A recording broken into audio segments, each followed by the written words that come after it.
Hello, this is Shabelle TV. Welcome to the news in English live from Mogadishu. With me, I am Omar Noor. The top stories include Somali Prime Minister Xamza Abdi Barre has left the country for Egypt on three-day official visit to Cairo. Somalia has denied reports that it is engaging peace talks with Al-Shabaab militants.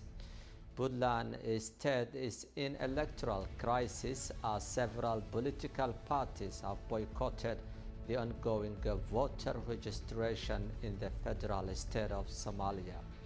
Las Anod city has again witnessed an attack overnight by gunmen against the presence of the Somaliland state forces.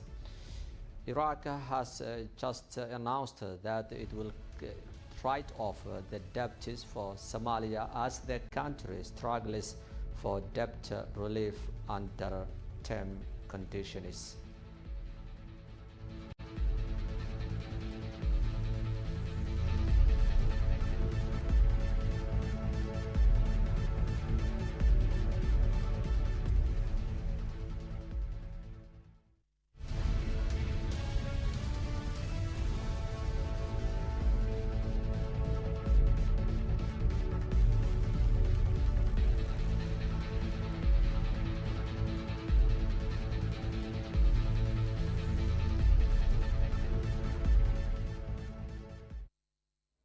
Welcome back to the news in detail. Somali government has strongly denied reports that it is in peace talks with Al-Shabaab, the Al-Qaeda-linked militant group that has been fighting to oust the UN-backed Somali federal government in Mogadishu. The denial came Saturday after Abdul Fattah Qasim Mahmoud, the Deputy Defense Minister, who is a member of the parliament, said the militant group had requested talks with the government. A senior government official later officially denied receiving a request from the militant group.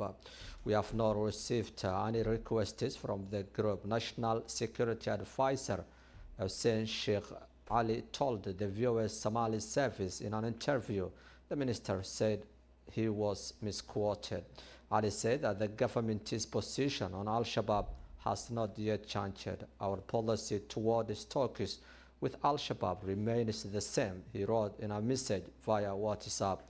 We are not negotiating with them as a group. However, individuals who wish to leave the group will undergo a thorough process to defect and be eligible for the government amnesty. Formally, he said. The militant group has also denied the existence of any talks with the Somali government. Our website affiliated with Al-Shabaab said the Deputy Defense Ministry's claim the group requested talks is a baseless and true fake news.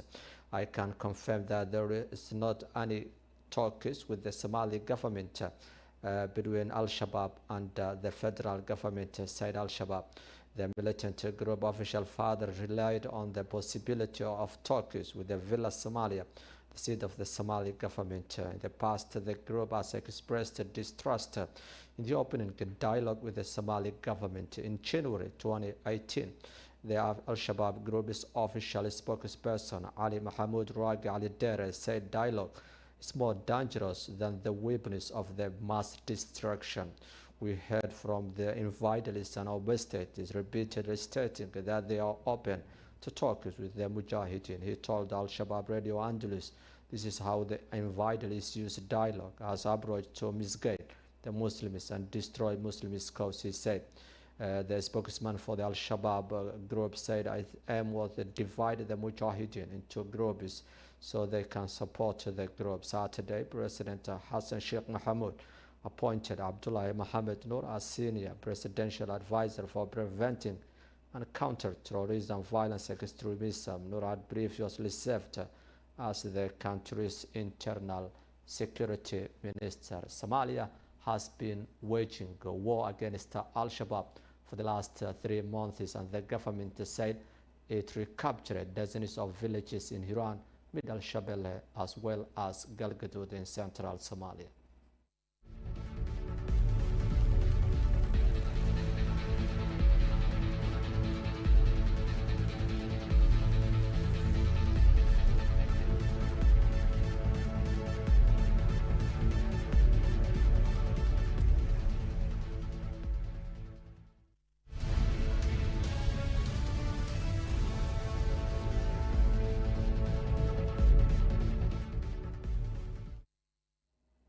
Clan militia attacked Somaliland military base in Las Anot, located north of the country.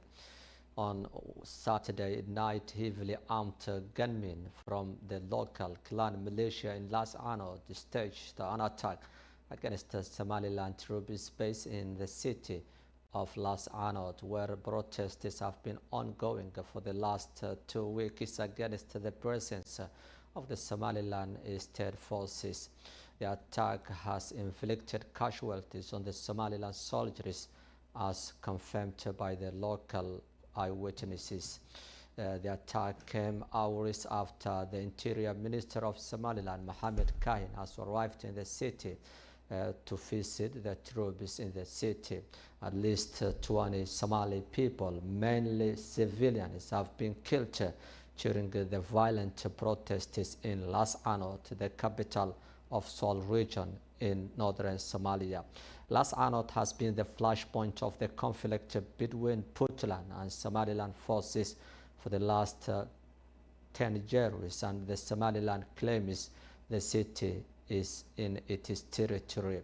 Meanwhile, the Somali President Hassan Sheikh Mohamud has urged all sides in the conflict to negotiate and end the conflict through peaceful manner. The international community also expressed concern over the current escalating tension in Las Anot, where the local clan militia began to attack the Somaliland military bases in the city.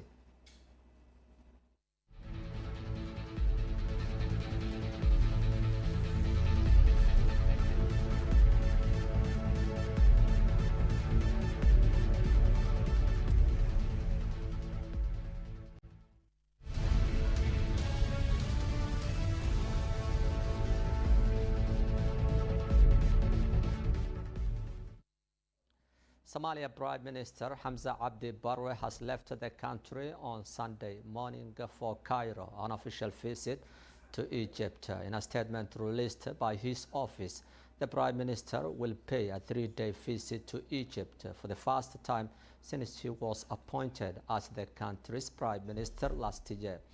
Somali Prime Minister is expected to hold bilateral talks with his Egyptian counterpart and other officials within the government to discuss the bilateral relations and cooperation all sides between Egypt and Somalia.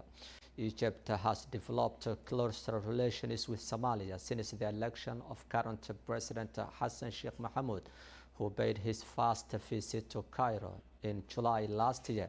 Somali president has signed a diplomatic and military agreement with the Egyptian President Abdel Fattah al-Sisi during his stay in Cairo.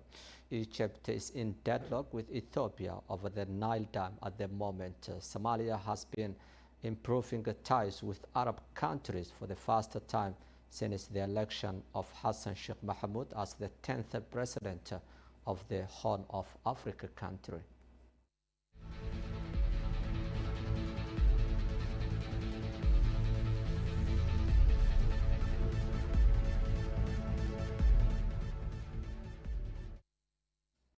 That's all for our today's English news live from Mogadishu. With me, I am Omar No, and the entire team of the edition will leave you. Bye for now.